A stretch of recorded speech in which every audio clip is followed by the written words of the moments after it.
Hello friends, नमस्कार, सत श्री अकाल, आदाब। दोस्तों, मैं सूची स्वागत करती हूँ आप सबका वास्तु गंगा गार्डन डायरी में। तो दोस्तों, आज जो प्लांट मैं आपके सामने लेके आई हूँ ये है ड्रेसिना की एक बहुत ही खूबसूरत सी वैरायटी जिसे सॉन्ग ऑफ इंडिया के नाम से जानते हैं। दोस्तों, ये पौधा आपको अक्सर पार्क में या फिर किसी ग्राउंड में, हॉस्पिटल वगैरह के बाहर, मतलब अक्सर ये पौधा आपको देखने को मिल जाएगा। बहुत ही खूबसूरत सा पौधा होता है। इसकी और भी बहुत सारी वेराइटीज़ होती हैं। एक होता है जिसके एजेस पर यहाँ येलो बने धारियाँ होती हैं, लेकिन ये जो पौधा आप देख रहे हैं, देखिए इसकी पत्तियाँ कुछ इस तरीके से हैं। प्लेन ग्रीन कलर की पत्तियाँ हैं।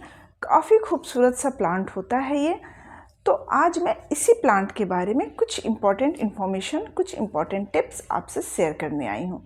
अगर आपके पास ये पौधा नहीं है तो आप इसे अभी अपने गार्डन में ले आइए, और अगर है तो इसकी केयर कैसे करनी है, कैसे इसे बचा के रखना है और कैसे इसे बहुत अच्छा काफ़ी बुशी लुक दिया जा सकता है।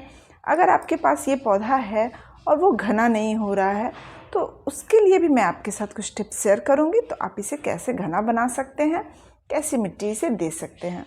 तो चलिए दोस्तों, वीडियो को शुरू करते हैं। तो दोस्तों, इस पौधे का नाम है सॉन्ग ऑफ इंडिया। बहुत ही खूबसूरत सा ये प्लांट होता है और ये एक बहुत ही अच्छा ऑर्नामेंटल प्लांट है। इसमें कोई फ्लावरिंग नहीं होती है, लेकिन अगर आप ये प्लांट लगाते हैं तो देखने में ये बहुत ही खूबसूरत लगता है। इसकी बहुत सारी वेराइटीज़ हैं और मेरे पास आप ये देख सकते हैं, ये इसकी वेराइटी अवेलेबल है। और मेरा ये पौधा लगभग 3 साल पुराना है। काफ़ी खूबसूरत लगता है ये। आप अपने मेन गेट के बाहर इसे रख सकते हैं, बालकनी में रख सकते हैं। तो सबसे पहली बात इसकी करते हैं कि इसे रखना कहाँ है। बात रखने से शुरू हुई है तो पहले इसी के बारे में जानते हैं। तो दोस्तों, इस प्लांट को बहुत डायरेक्ट सनलाइट नहीं चाहिए। अगर आप इसे डायरेक्ट सनलाइट में रखते हैं तो मॉर्निंग की 3 से 4 घंटे की धूप इसके लिए सफिशिएंट है। इसे पूरे दिन के सनलाइट की ज़रूरत नहीं होती है। अगर आप इसे पूरे दिन के सनलाइट में छोड़ते हैं तो इसकी ये जो पत्तियां हैं वो पीली होके गिरने लगेंगी। तो इसे ऐसी जगह रखिए जहां इसे मॉर्निंग की 3 से 4 घंटे की धूप मिलती रहे, लेकिन धूप भी मिलना इसे ज़रूरी है, वरना धूप ना मिलने के कारण एक तो इसकी ग्रोथ रुक जाएगी और ऊपर से इसकी जो पत्तियाँ हैं वो भी गिरनी शुरू हो जाएंगी। तो इसे सनलाइट में जब भी रखें, सनलाइट में रखें। और दोस्तों, बात करते हैं इसके मिट्टी की। तो दोस्तों, इसे एक वेल ड्रेन मिट्टी चाहिए होता है। बहुत बार कुछ कंप्लेन मेरे पास आते हैं कि नर्सरी से पौधा लाने के बाद घर में ये मर गया। तो ऐसा इसलिए होता है क्योंकि हम इसके लिए छोटे छोटे टिप्स का ध्यान नहीं रखते हैं। तो सबसे पहली बात, जब भी आप नर्सरी से इस पौधे को लेके आते हैं तो इसे तुरंत रिपोर्ट ना करें। इसे कम से कम 2-3 दिन, 4 दिन अपने टेरेस गार्डन में, अपने गार्डन में और पौधों के साथ रख दीजिए, ताकि ये पौधा धीरे धीरे उस एटमॉस्फेयर में ढल जाए। और 3 से 4 दिन के बाद ही आप इसे रिपोर्ट कीजिए। जब भी इसके लिए मिट्टी बनाइए तो बस 3 चीज़ चाहिए होगी। गार्डन सॉइल 1 पार्ट सैंड और 1 पार्ट कंपोस्ट। कोई भी वर्मी कंपोस्ट, काउडंग कंपोस्ट, कोई भी कंपोस्ट आप ले लीजिए। और किसी चीज़ की इसमें ज़रूरत नहीं होती है। कोकोपीट या फिर राइस हस्क का यूज़ आप मत कीजिए, क्योंकि इसे बहुत ज़्यादा मॉइस्चर पसंद नहीं है। ये इसे थोड़ा सा सूखी इसकी जो मिट्टी हो ना, वो इसे अच्छी लगती है। यानी कि ओवर वाटरिंग इसे बचाना है। पानी तभी देना है जब इसकी मिट्टी कम से कम 1 से 2 इंच तक सूख जाए। और अगर ऐसी मिट्टी आप बनाते हैं तो इस मिट्टी में पानी रुकने के चांसेस जो हैं वो बहुत कम हो जाते हैं, जिस कारण से आपका पौधा ओवर वाटरिंग के कारण ख़राब नहीं होता है। जब भी पानी की रिक्वायरमेंट आपको जब भी आप पानी दें इसमें, तो देख ले, कम से कम ऐसे उंगली डालें इसकी मिट्टी में और चेक करें। अगर 1 से 2 इंच तक इसकी मिट्टी आपको सूखी लगती है तभी आप इसमें पानी दीजिएगा। तो दोस्तों, मिट्टी की बात हमने कर ली, वाटरिंग कर ली और इसे रखना कहाँ है ये भी कर ली। अब बात कर लेते हैं इसके पॉट के साइज़ की। तो दोस्तों, जब भी आप नर्सरी से इस पौधे को लेकर के आइए तो इसे 8 से 10 इंच के पॉट में आप इसे लगा सकते हैं। इस साइज़ में ये पौधा बहुत अच्छी ग्रोथ करता है और इसे बार बार रिपोर्टिंग की भी ज़रूरत नहीं पड़ती है। इसका मतलब है कि 8 से 10 इंच का पॉट या फिर ज़्यादा से ज़्यादा 12 इंच का पॉट आप इसे दीजिए। ये साइज़ इस प्लांट के लिए सफिशिएंट होता है। अब बात करते हैं इसके फर्टिलाइज़र की। तो दोस्तों ये एक हार्डी प्लांट होता है, इससे बहुत ज़्यादा फर्टिलाइज़र की ज़रूरत नहीं होती है। ड्रेसिना की जो भी वैरायटी होती है वो एक बहुत स्लो ग्रोइंग वैरायटी होती है, यानी कि इसकी जो ग्रोथ है वो बहुत स्लो होती है। तो और इसको बहुत ज़्यादा फर्टिलाइज़र की भी ज़रूरत नहीं होती है। तो आप साल में 2 बार इसे फर्टिलाइज़ कर सकते हैं। एक तो स्प्रिंग सीजन में आप कम से 1 से 2 मुट्ठी इसमें वर्मी कंपोस्ट या काउडंग कंपोस्ट, जो भी कंपोस्ट, ऑर्गेनिक कंपोस्ट जो हो आपके पास, वो 1 से 2 मुट्ठी और 1 मुट्ठी नीम की खली, ताकि वो फंगस को बचाता है, पौधों को फंगस से बचाता है। और एक स्प्रिंग सीजन में आप दे सकते हैं, और दूसरी बात बरसात के बाद आप इसमें फर्टिलाइज़र दे सकते हैं। फर्टिलाइज़र में वही 2 मुट्ठी वर्मी कंपोस्ट और या फिर काउडंग कंपोस्ट, ऑर्गेनिक फर्टिलाइज़र, और 1 मुट्ठी नीम की खली। बस साल में 2 बार फर्टिलाइज कीजिए इसे, देखिए आपका प्लांट हमेशा हेल्दी बना रहेगा।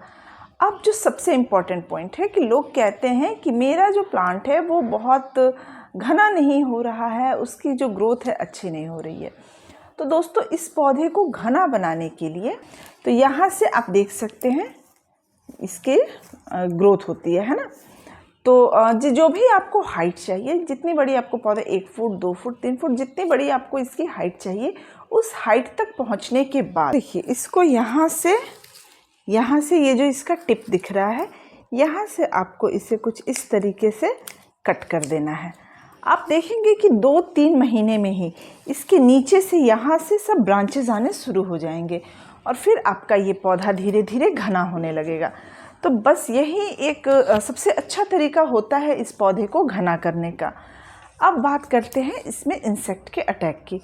तो दोस्तों इस पौधे में किसी इंसेक्ट का अटैक नहीं होता है, कोई भी स्पाइडर माइट या फिर जो कुछ भी हो वो नहीं लगता है, मैंने अभी तक बिल्कुल नहीं देखा है। हम इसकी मिट्टी में ओवर वाटरिंग से कभी कभी फंगस लग सकता है, तो उसके लिए आप इसमें ट्राइकोडर्मा या फिर साफ फंगिसाइड, जो फंगिसाइड आपके पास अवेलेबल हो, वो आप 1 लीटर पानी में ½ टीस्पून उसको मिक्स कीजिए, और मिक्स करके इसके रूट्स में नीचे पॉट में हल्की मिट्टी की गुड़ाई करके डाल दीजिए, जिससे कि आपके पौधे की जो मिट्टी है वो उसमें फंगस का अटैक नहीं होगा। पौधे की जो रूट है वो हेल्दी रहेगी, और पौधे की अगर रूट हेल्दी रहती है तो आपका प्लांट भी उसी के अकॉर्डिंग बहुत हेल्दी रहेगा। तो दोस्तों बहुत ही खूबसूरत से सॉन्ग ऑफ इंडिया के बारे में मैंने आपको सारी जानकारी दे दी है। अब ये नहीं कहिएगा कि भाई आपको कुछ पता नहीं है, और अभी जाइए, अगर आपके पास ये प्लांट नहीं है तो अभी जाइए और अभी लेकर के आइए। एक इम्पॉर्टेंट टिप मिस हो रहा है। तो दोस्तों अगर एक बार ला करके आप इसे गार्डन में लगाते हैं तो बार बार आपको परचेज़ करने की भी ज़रूरत नहीं है। आपको सिंपली इस पौधे को रेनी सीज़न में, या फिर अभी जैसे बरसातों में, या फिर अभी फरवरी मार्च में, आप चाहें तो बसंत ऋतु में इस पौधे की कटिंग भी लगा सकते हैं। इसके लिए जैसे ये एक ब्रांच हुआ, तो मैं ज़रा क्लोज से आपको दिखाती हूँ। ये एक ब्रांच है, सिंपली आपको यहाँ से इसे कट करना है, और कट करके नीचे की जो लीफ है 1 से 2 इंच तक की सारी लीफ को हटा लेना है, और हटाने के बाद इसे गार्डन सॉइल में या फिर कोकोपीट में आप लगा दीजिएगा, और देखिएगा कि लगभग 20-25 दिन में ही इसमें रूटिंग होनी शुरू हो गई है। यानी कि एक पौधे से आप बहुत सारे पौधे अपने गार्डन में लगा सकते हैं। तो हर बार प्लांट परचेज़ करने की ज़रूरत नहीं होती है। अगर आपको कहीं, जैसे मेरे पास एक वेराइटी है, अब मैं चाहूँ तो इसकी जो ये किनारे एजेस पे इसके येलो होते हैं वो प्लांट खरीद के ला सकती हूँ, लेकिन मैं ऐसा नहीं कर रही हूँ। मैं चाह रही हूँ कि अगर वो पौधा मुझे कहीं मिल जाए तो मैं उससे उसकी कटिंग लेके और एक नया प्लांट रेडी कर लूँगी। तो गार्डनिंग का मतलब ये बिल्कुल नहीं हुआ कि हर बार इन्वेस्टमेंट किया जाए। थोड़ी सी टेक्निक आपको लो कॉस्ट गार्डनिंग की तरफ अप्रिशिएट कर सकती है। तो लो कॉस्ट गार्डनिंग करने में ही बहुत मज़ा आता है। तो बस दोस्तों आप भी देखिए, जहाँ कहीं भी आपको ये प्लांट मिले, इसकी यहाँ से कटिंग लीजिए और इसको मिट्टी में या फिर कोकोपीट में लगा दीजिए, थोड़ी सी नीचे एलोवेरा जेल लगाते हुए, और देखिएगा कि उसमें रूटिंग हो जाएगी। उसके आप जहाँ से कटिंग करते हैं, मान लीजिए आपने यहाँ से कटिंग की है और कटिंग को आपने अलग कर लिया है, तो ये जो बची हुई ब्रांच है इसके ऊपर यहाँ आप कोई भी फंगिसाइड ज़रूर अप्लाई कर दीजिएगा, जिससे कि ये कटा हुआ पार्ट रहेगा ना, तो यहाँ से फंगस वगैरह का अटैक हो सकता है। और आप वहाँ फंगिसाइड लगा देते हैं तो ये चांसेस भी बहुत कम हो जाते हैं। किसी भी प्लांट की अगर आप कटिंग करते हैं तो ये टिप आप ज़रूर फॉलो कीजिएगा। कटिंग करने के बाद वहाँ पे आप फंगिसाइड ज़रूर लगा दीजिएगा। तो अब जाके दोस्तों सॉन्ग ऑफ इंडिया प्लांट की पूरी जानकारी कंप्लीट हो गई। तो दोस्तों चलिए अब मैं मिलती हूँ आपसे फिर किसी दूसरे वीडियो में किसी दूसरे टॉपिक के साथ। तब तक रहिए, हंसते रहिए, मुस्कुराते रहिए, खुशियाँ बांटते रहिए। Happy gardening.